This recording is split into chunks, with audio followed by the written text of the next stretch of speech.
This is Brent Richardson, and welcome to the Business Minutia Podcast, where our focus is on the details of business that are often passed over by traditional classes and leadership training. We focus on the stories of real people who have tried, failed, and learned through their experiences and are willing to share their lessons with others.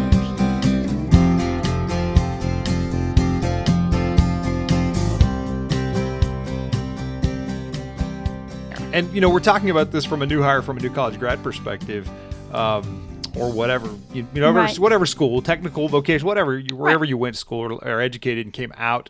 Could be out of high school and you landed a job, and it could be applicable there too. It can be a new group. It can be a nonprofit. Yeah, that's what I was going to say. You could also be a 20-year veteran changing companies. Absolutely. And I think the same concepts apply here in your first year. Yep. It's a little bit different for senior people, and we'll get into that because you have a different level of grace that people are going to give you in terms of, that grace period that you're given to ask dumb questions is Right. a little bit different. But Right. but you do have a unique perspective. And I think I want to really encourage and empower people that are going into their first year into a role to make sure you don't cower down, right? That's something I think I've heard Brene Brown talk about. Don't fluff up and don't cower down. You want to stay at an even keel. Don't get in there thinking I have no business asking questions. I have no business challenging. No, that's one of the things I'll tell my new folks that are coming in is I expect you to. Your questions will help us. They always do. When people ask simple questions, a lot of times the senior people look at each other and go like, I don't know. I don't have a good answer for that. Right. And that usually will lead to some innovative discussion. And you'll be thinking about, we probably should do it that, or we could think about doing it that. Not Right. always, but I've seen plenty of cases where that does occur. Well, and I hear what you're saying, but I also think there is a part of humility that has to go into it, right? If you go in there throwing shoulders Yep. and trying to push your way through, Right. you're not necessarily going to get where you want to go. That's right. So there's a balance of, Yeah, man, of humility. Nothing like having the brand new college grad or the intern doing a presentation teaching us how more revenue is good for us. Right. Thanks. That's fantastic. This Right. is super helpful. That's Right. what, so having a certain level of humility that you've got a lot to learn, and at the same time your perspective is interesting, and so good asking questions is a good thing. Right. So let's get into this. And again, I'm breaking this one into threes. Hopefully you'll remember the three. I'm going to break this into threes as well in terms of the three key things that I've got for you in terms of your first year on the job. Okay. And that would be learn, network, and execute. Okay. So let's get into learn. I think this one's probably the most important because that's what you're primarily probably doing is learning, right? Now, maybe you'll master all this in a month and maybe not, right? Depending on the job and the kind of function you're in. I think it took me 5 years to get some mastery of Right. what my company was doing. But certainly the first year you should be focusing on this. And this is the thing, when I get a brand new, somebody straight out of college or from another company or somebody that comes in, one of the first things I'll ask them to do is ask why. Right. Ask why questions until you annoy people. And Right. okay, you'd say, well, I can't annoy people. I'm brand new here. You have a grace period. That's right. You ask me a dumb question, I go, well, they're just new. That's just how it is, right? Right. When I ask a dumb question after being there 20 years, people kind of look and the eyebrow gets raised. Shouldn't and you say, know that by now? Did he get hit in the head? What's Right. going on, right? So there's certain grace period that you've been given and you want to take advantage of it Yeah. and ask those questions. Here's what I can tell you. If you don't ask enough why questions so that you don't understand how things work, you have no chance to innovate it. Yeah. You have no chance to innovate it. Well, and those why questions often lead into questions about have you considered? Yeah, right. And if you have enough information, Yep. then you can understand why this wouldn't work and why this wouldn't right. work. That's And right. when you're asking those questions, one of those might be, ooh, That's right. We've never That's thought right. about it that That's way. right. And I think it really, and it's how you ask those questions, to your Right. point, right? I think I think you need to adjust your attitude as well. I think your attitude is a part of this learning process. And what I mean by that, you yourself are alluding to humility, Yeah. right? I think you want to come in and not judge past solutions. I see this all the time where people will be like, well, this was trash the way it was done in the past. Man, if you went back 10 years ago, that probably wasn't trash. It was outrageously innovative. And they're like so grateful that that's how they were going to do things. well, now. and that's a trap you can fall into if you're new to the group as well. Yeah. So in my group, what Right. we used to do was this, and it Right. was so much better. Yeah. Well, there might be a reason they're doing it this way. Yeah, absolutely. Ask first. Think of it as an evolution, right? It's constantly changing and getting better, and you're here to ask some questions that might help it get better. Right. But not to come in and say, well, I'm going to torch all this stuff and light it on fire. Right. Okay, you're going to get met with resistance. Yeah. You're just going to get met with resistance, and what else is going to happen? You're not going to learn as fast as you could. Right. Because people are going to not be willing to share information. Right. They're not going to be willing to help you. And I guarantee you they've got a lot more knowledge in their head from being there 10, 15 years than you do. Right. And the flip side of that attitude is, like we discussed last week, the imposter syndrome piece. If they hired you, if you're in this group, you have to assume that you're there for a reason. Yeah. And they know that you're qualified for this position. Yep, absolutely. Yeah, I think you need to grab onto the wins that you do get and the positive days. I've talked about this before, but I keep a folder in my inbox called the fridge. And it's like the things that you would be happy about and you'd take home and your mom would put it on the fridge. Right. Maybe it was a report card. Maybe whatever you did when you were a kid, if your mom put something on the fridge, you get the idea at least. Right. And I have a folder called the fridge. And when I have positive feedback or something that went really well, I'll drop them in there. And I used it a lot in my first maybe 3 to 5 years, or first 5 years, I would say, because you just have lots of days where you feel like, I am so far, I'm lost. Right. Because you run into people every day. You'd run into somebody new and you'd think, wow, that person is smart. Yeah. Or wow, that person knows more about this or that, or they're having more success than I am. And so you got to latch onto those things to keep you from falling trapped to that imposter syndrome, right? So when you're in this grace period, Brent, what all do you need to be doing besides just asking questions? Well, here's what I want you to do. I want you to raise your expectations on stretching your comfort zone. Okay? And I want you to lower your expectations of what failure means. Okay, what do you mean by that? So there are going to be opportunities that you're going to need to take to stretch yourself. If you're an introvert, you may need to get out and work the network, and you may need to get to know people. And we'll talk about that more in a second. If you're an extrovert, you may be uncomfortable drilling into deep details to understand how things work. Okay. It might not be your nature to do that. You may be life of the party kind of person and don't typically drill into all those details, but this is the time to do it. It's going to be hard to do that later in your career. Now's the time to go spend that time, right? Everybody's going to have a different thing that's going to make them uncomfortable, and you probably need to evaluate whether or not you need to stretch those muscles in many cases. Presenting to people, public speaking, getting in front of the group and doing things like that. Right. I could sit here and list tons of things that make people uncomfortable. Right. But you look around and you see people in the organization that are successful, and you get an idea that, okay, that's I'm not comfortable with that. You probably need to open yourself up to go stretch in those places. Okay. So raise your expectations of making yourself uncomfortable. Okay. Like, that's something you need to challenge yourself to do, and at least certainly not be afraid of. But what I want you to also do is lower your expectations of what failure looks like. Yeah, it sounds like it's an interesting balance between you're learning about yourself and your organization. Oh, yeah, for sure. And if you are not on that self-awareness journey, it's not just about the organization. It's about you as well. And if you're not figuring out what your shortcomings are and what you need to work on, then you're failing. And we're talking about learning. What do you learn more from, failure or things going great the first time, right? The things I remember and I learned the most from, I just wrote an article for something in my company that was about failure, about my just huge screw up on a piece of hardware that I was developing. Right. It's imprinted in my brain. Yeah. I will never forget it. It haunts me to this day, and not in a bad way. I'll never make that mistake again, right? So those are the kinds of things that you have to try. There's a book called Failing Forward by John Maxwell that I would recommend that encourages you that you should be failing every day. You should be failing every week. And that's a little aggressive, okay? It's trying to provoke you a little bit to wake you up and make you buy a book. But the concept is that you can't be afraid of those kinds of failure. You can't be, what I mean by this, I don't mean walk into your office and light the place on fire. That's a different kind of failure. I'm talking about not being afraid to ask somebody a difficult question. Hey, there's this acronym that people, I heard, somebody was in the middle of a meeting and they were saying something about a TLA. I don't even know what that means. Or you got to have the courage to ask. Yep.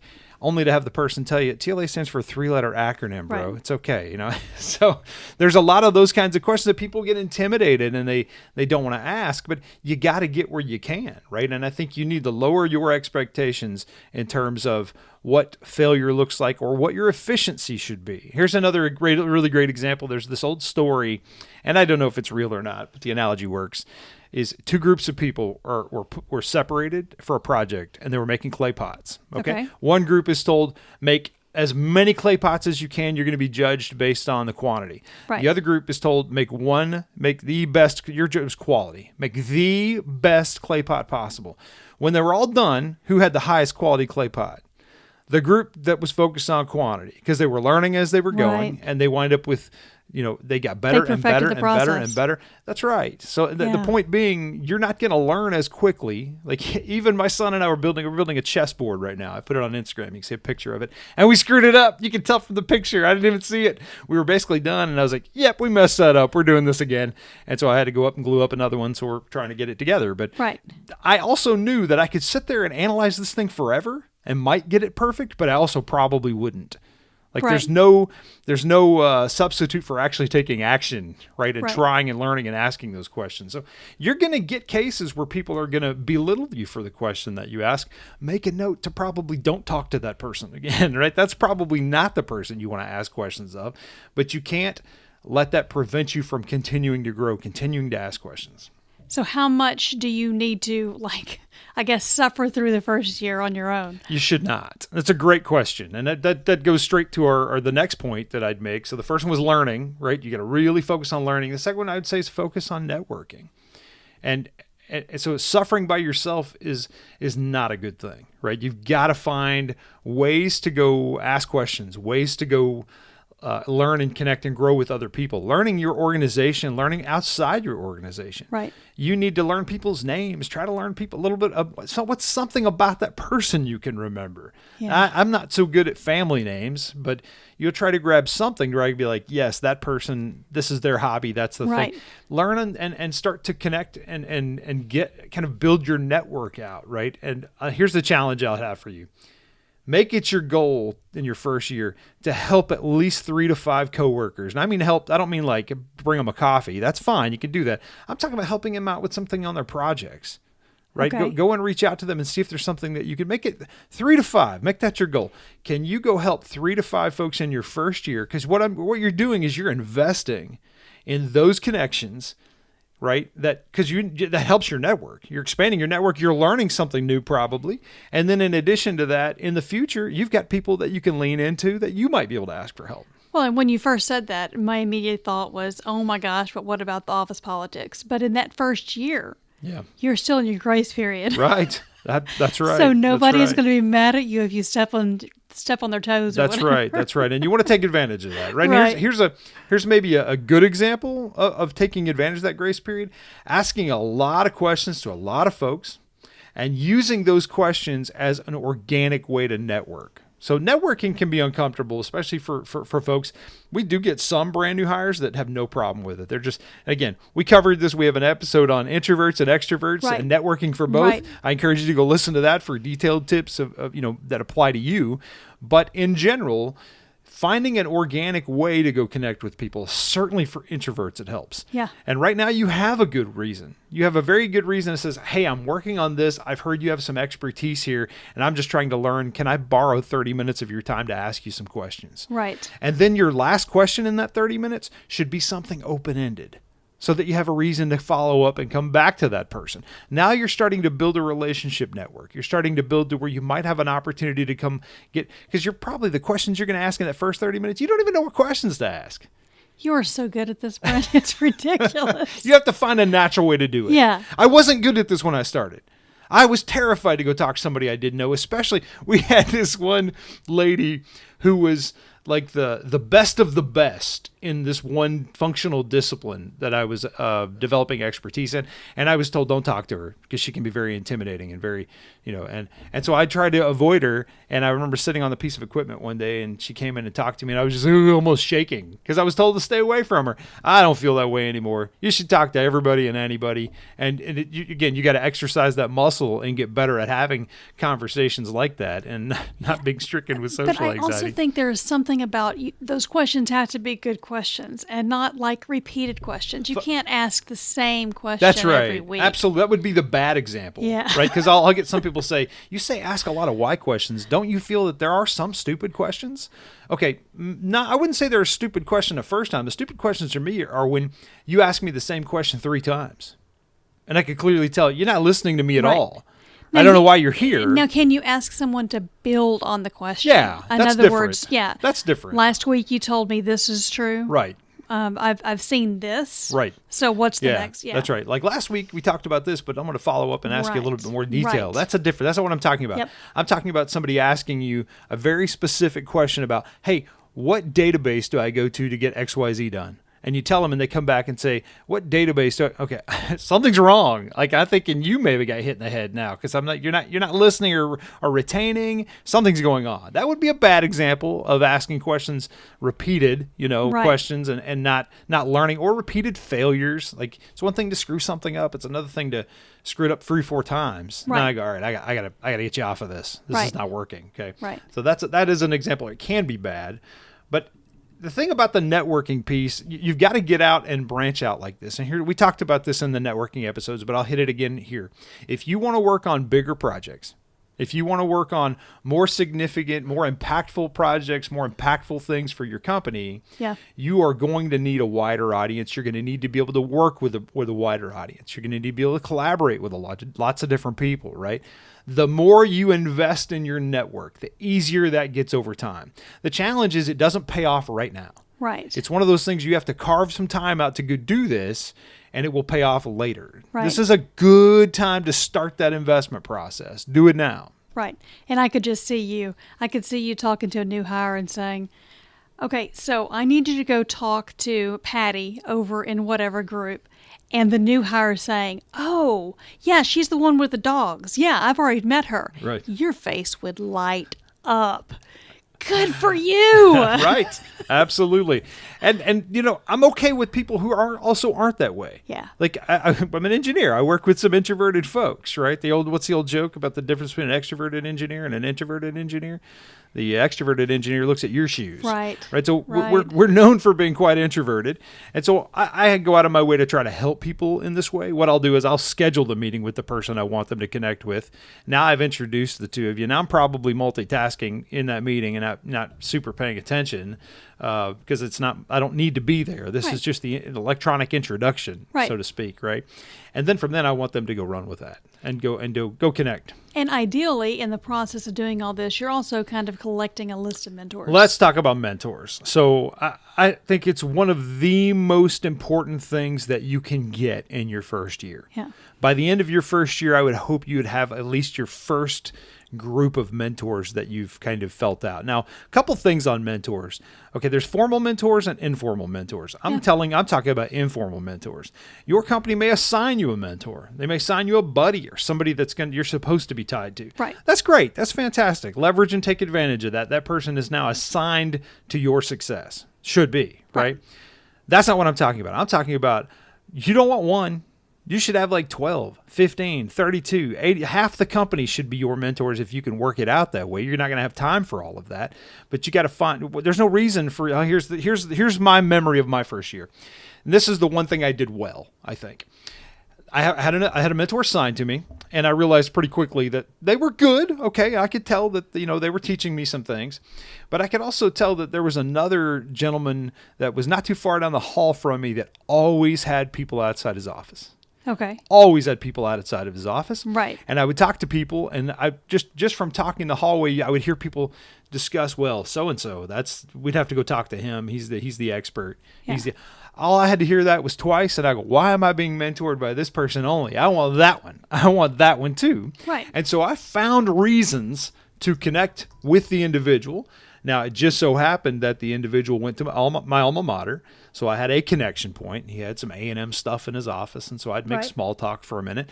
And then the next day I'd come back and make a little small talk a little bit about his projects and about how I'm just, there's so much to learn. I'm trying to catch up. And then one thing leads to another. The next thing I'm saying, hey, is there anything on your projects I can help with? I'd like to learn something. If there's anything I can help with and take off your plate, even if it's stuff that's just like the things that aggravate you, like I don't have time for this, let me try. Let me give that a shot.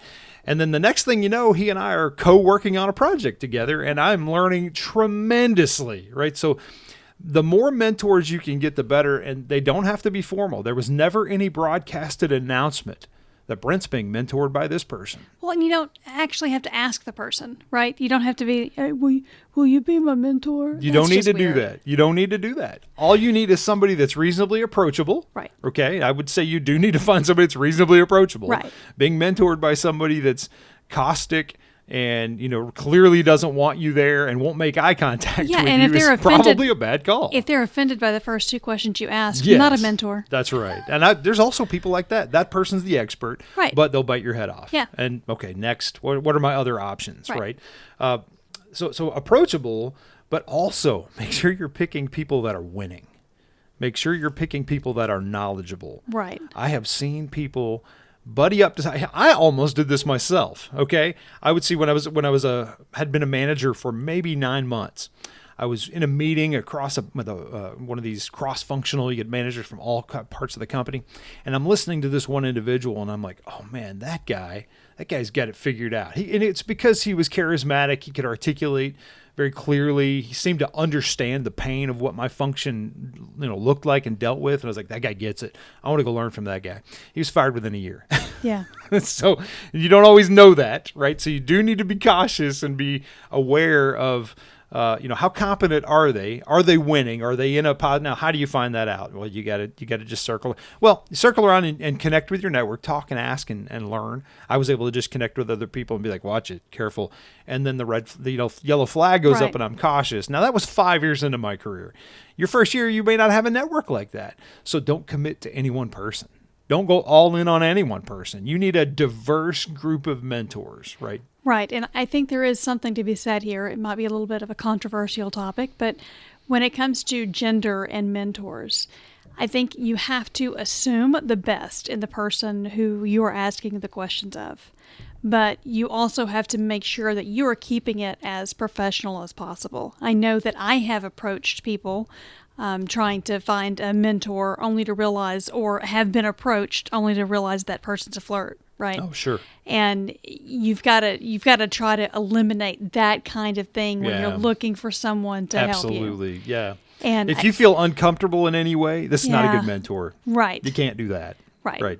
But I will say, like, just a guy picking a guy mentor and a girl picking a girl mentor, that's also a bad strategy. That's right. Like, why would you make that the That's reason? exactly that would not be the filter that I would use. Right. I would go off of the pieces that I just described. Are they winning?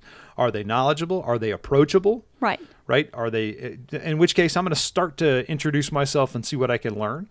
And are they willing to share feedback? Those. Now you're getting into some really valuable mentors. And is the feedback good? Is the feedback right? Have you heard that similar feedback before? Right. Right? Because I know that my boss at my first job kind of decided she wanted to test me a bit, and she gave me her paper and asked me to edit it, and I edited it. And then she came back and told me that my edits were wrong. Right. And I looked at it and I was like, I don't think those are wrong. So I brought those edits to someone else and said, hey, can you walk me through this? And they said, oh, I know who did this. That's just Angela's page. That's she's always that way. That's how she is. Right. So yeah, I think what you can wind up doing is, if you can develop a group of these mentors, they eventually can become what I would refer to as like an advisory council. Yeah. Right? It's hard to do this, right? And that really to have a proper, what I mean by advisory council If you had 7 or 8 people that cared about your interest, cared Right. about your success, now they may not all be at your company. Sometimes it's better for these people to Right. not be at your company. Exactly right. But you can start this way and start to build them within your company. Now you've got people you could go back to in the future. If you eventually, I'm not saying you're going to have this in the first year, but the first year is where you'll start to gather these relationships. Right. But you fast forward, I can just speak from my own experience. Those people that I'd met in the first year are people that I could go back to today and say, here's the situation I find myself in. What do you think I should do? Right. And they'll give me good counsel. Right. That's very valuable. Right, because if those mentors have kept up with you in your career, then they know That's right. what your strengths are and what your shortcomings are, and they can say, I don't think that's a good fit for you, or That's right. man, you need to jump on that. And if you're being humble and Yeah. you're working with this person Yeah. well and you're asking good questions and they can see that you care and you're absorbing their information, they're going to like that. They're going to want you to be successful. So you've gone through the learning and the networking. Got to get to the execution. Let's now. talk about the tough topic, which gets into the execution. And what I mean by the tough topic is what happens if I don't like my job? Right. Okay, I just got out. I went through, 4, 5, 6, 7, 10 years of Yep. school, whatever Yep. you did. And you come out with that first job, and because you really probably don't know much about what you do. Maybe you did tons of research, and you're like, okay, that's the job I want. I think that's it. And then you get out and you realize it's not. Yeah. Because you never done it. You did all the research you could do, That's but right. still, there's some parts of that job you're like, Been there. I done don't that. like this. Now what do I do? What I want to tell you to do is execute where you are Yeah. first. Make sure you are executing where you are first. I am not going to listen to some employee whine about their job when they're not getting their job done. When they're not, or whining about what other job they want when they're not getting the thing done that they're assigned. Right. And I look at it like we do with the kids when they sign up for soccer. You have a commitment. Figure out what your commitment is when you first get that job. You need to make sure that you stick with it at least that long. Give them a chance to prove themselves, you a chance to prove yourself. Yes. Make sure that you actually want to quit before you quit. That's right. Because you don't need to go back to the job. Right. And so then the question is, well, when do you communicate that you don't like your job? Okay, I would argue that you should not. Okay, what do I mean by that? It's not that you hate this job, but what's the job you're looking at? What is it inside the company there? You're like, hey, I like that operator. Now, if the thing you want to do is outside your company, there's probably no sense in having a conversation. Although you can, I think I would still value as a manager if my employee, and I've had this happen, come to me and say, you know what? I'm just not feeling a sense of purpose about this. I want to go be a doctor. Yeah. What am I going to say? I said, that's fantastic. Let's work it out so that I know Right. the date. So we can work it out, and I'm not going to argue with you about that. That's fantastic. And I have a former employee that's now a doctor out there, and he's probably outrageously fulfilled compared to the things that he was doing. And we also had a position at one point where you were leaving to go work for a nonprofit. Mm-hmm. And you went and you talked to your boss and Right. you said, I'm leaving to go work for the nonprofit. And he said, Yeah. hey, can we work something out where you can do part-time here, part-time there? What I'm saying is I wouldn't go in, you're 6 months in, and say, I don't want this job. I'm thinking about going to company X. All right, that's probably if that deal with company X doesn't work out, Yep. you might find yourself in bad standing. Right. You might find yourself getting projects you don't like. I'm not going to invest in you if I already know you got one foot out the door. That's right. I'm going to give you the junk nobody else wants to work on, right? Yep. So you just need to be conscious of that. I don't know that I would do that, but I'm just saying a lot of managers would think like that. So you want to be cautious with how you're sharing that information.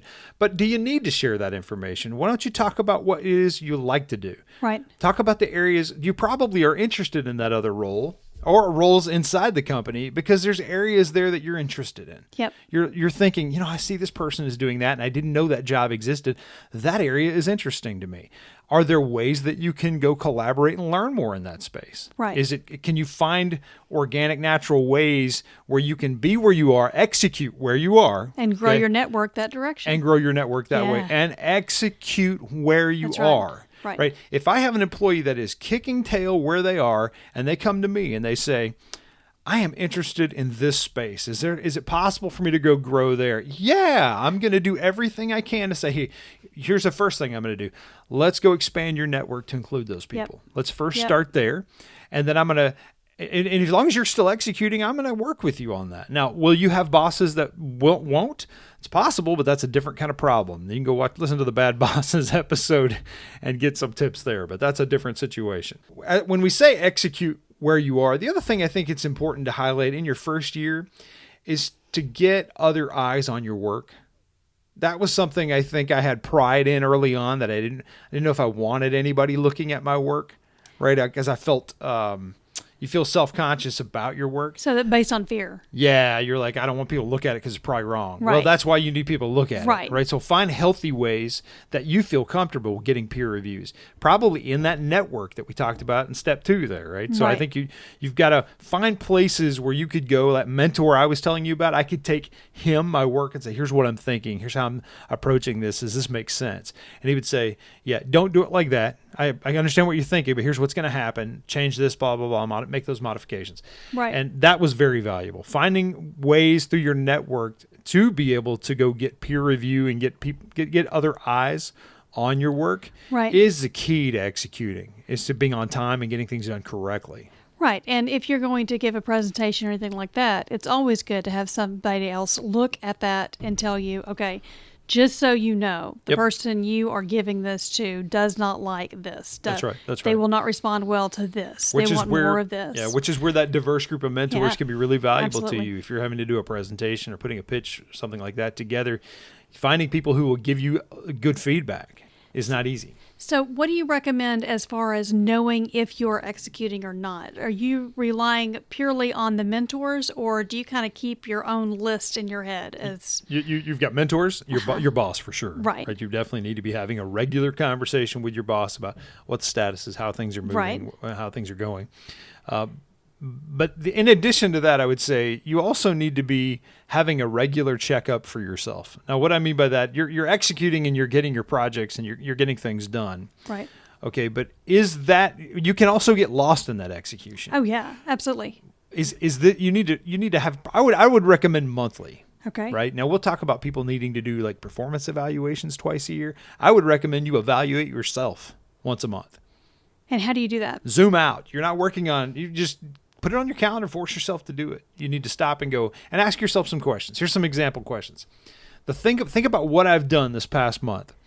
Do I like it? Is it aligning where I'd like to go? Does it connect with what I'd like to do? Is it getting me a step closer? Is it getting me a step closer? Am I learning in the direction I want to go? Right. Okay. Another really good question is this, do I see a path forward to advancement? Do I see a path forward to technical advancement or leadership or some other thing, whatever it is that you're passionate about? Do you see a path from what you're doing right now? Now, in that first year, are you also looking for, is there a path outside of this company, like within my... Well, that would be the other question I would say to challenge you to ask yourself, which Okay. would be, are the things that I'm learning and growing, will they scale outside this company? Okay. If the things you're doing are really, really company specific, again, you need to execute where you are, but it's good for you to remind yourself that I'm learning these things, but I'm not gaining a whole lot of resume boosting content here. Right. This is not necessarily helping me, and you need to keep that in mind because the company won't be thinking about that for you. Well, and there just aren't that many people that stay at one company their entire career. It's rare. It's Very rare. rare. It's rare. You've got more likelihood that you're going to bounce around, and just need to be catching. And what happens is people get busy, and then they get complacent, and then they get, talking to myself here. You can get complacent, and then you wake up, and you're like, man, 20 years, what happened? Give that in that first year, give yourself a monthly checkup. Or you're like, am I heading in the direction? And I would say all through my first year, I would say the answer would have been yes. The things I wanted to go grow, where I wanted to go learn, I was working on things that made sense, that were helping me grow. And there were things that I use to this day that I learned in the first year. So you have to be asking yourself those questions. And I would say there were things that I was working on that weren't great. There were things I was working on that I knew wouldn't scale beyond my company. And I got off of those as fast as I could. I didn't go into my boss's office and say, this is junk, I'm not going to work on it. That's a good way to get canned or find yourself on the naughty list, and it's not going to be good for you, right? But I made it known, hey, is it possible that I could work on that? That's something that's very interesting to me. And so that's where we'll maybe close with that, which is, we talked a little bit about it a few minutes ago, which is, when do you communicate that you don't like a job? Right. When do you say, hey, look, this isn't working and I got to do, and again, my case would be, I don't know why you would approach it that way. Right. Rather than that, I would approach it like, hey, I am really interested in learning over there. I think I'm executing and getting things done, and we've aligned that, we're happy with the progress and what I've done so far. I'm interested to learn over there. Is there an opportunity that I can go learn and grow in that space? Right. And I've found that usually works. You're usually going to find, unless you got a terrible boss, you're usually going to get opportunities to go grow in that space if you're patient. Okay. Right now, it may not happen next month. Right. It may take you 6 months to go get those opportunities. But I've always seen those opportunities come up. Now, if you're at a real small company and the thing you want to go learn and grow is not even available, all right, now you got to start getting the resume polished. You got to think about. Now, let's maybe make a little comment here about changing jobs too frequently. If you're in a year in and you swap to someplace else, if I get your resume, red flags. Right. Red flags. I would recommend you stay put for 2 to 3 years and learn everything you can before you start making that jump. Now, you may get an opportunity that's amazing and you just got to do it, then go for it. But you just got to know your resume now looks like if you do it again, okay? Now, if you're the next place you're there for a year, all right, now I see a trend. I ain't hiring you. Right. And I mean, for me, when you are looking at I don't think I'm happy where I am, and you're doing that monthly checkup with yourself to figure out where you are and figure out where you want to go. Sometimes that can be you're committing to yourself that for the next 3 months, I need this and this and this to happen. And if those don't happen within the 3 months, then I know it's time for me to look outside of the company. Sure. Yeah. Or outside of the group. But in doing that, while you're continuing to execute, you should also use that time to figure out what things could I be doing to better myself and prepare myself to be ready for that move. Yeah, and I didn't really communicate this in the content here, but it's worth saying here at the end. I didn't say it because, setting goals and things like this is not really a goal-setting podcast. Right. Our episode's not about goal setting. But you should have goals that you've already aligned on with your boss. Yeah. Even if you're in the first year, you need to have already aligned on goals, and they should be measurable. Right. Well, we've talked about this before, just saying, I want to get better at X. How will anyone know that? That's exactly so right. subjective. It needs to be, I'd like to get better, and I think the way I can tell that is I'm going to develop X, and I'll have it done by June 8th or something like this. Right. Now you have some mechanism to go reflect back and say, all right, I'm making progress. The great thing there is whether you got a good boss or a bad boss, you've got a measurable. That's so the right. subjectivity is gone, right? So you want to make sure you've got aligned goals with that boss in terms of what are we trying to accomplish. Right. Make sure you're executing to that.